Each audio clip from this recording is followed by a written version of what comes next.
بسم اللہ الرحمن الرحیم۔ نبی کریم صلی اللہ علیہ وسلم رات کے وقت تہجد کی نماز میں یہ دعا کرتے تھے: اے اللہ، اے ہمارے رب، ہم تیرے لیے ہی ہے، تو آسمان و زمین کا تھامنے والا ہے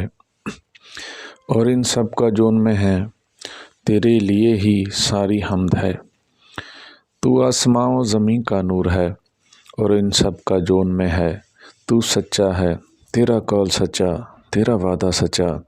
تیری ملاقات سچی ہے، جنت سچ ہے، دوزخ سچ ہے،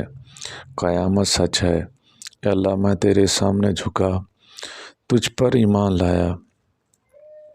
تجھ پر بھروسہ کیا، تیرے پاس اپنے جھگڑے لے گیا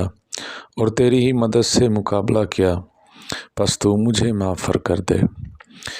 میرے وہ گناہ بھی جو پہلے کر چکا ہوں، وہ بھی جو میں بعد میں کروں گا،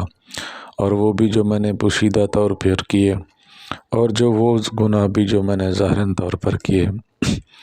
اور وہ بھی جن پر مجھ سے زیادہ تو جانتا ہے، تیرے سوا کوئی بھی نہیں جانتا۔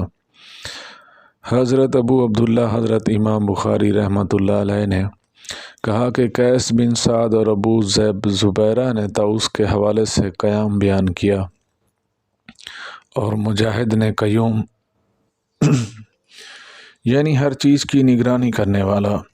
اور عمر رضی اللہ تعالیٰ عنہ نے قیام پڑھا، اور دونوں ہی مدح کے لیے ہیں۔ رسول اللہ صلی اللہ علیہ وسلم نے یہ بھی فرمایا: جس نے کسی مسلمان کا مال جھوٹی قسم کر کر مار لیا، تو وہ اللہ سے اس حال میں ملے گا کہ وہ اس پر غضب ناک ہوگا۔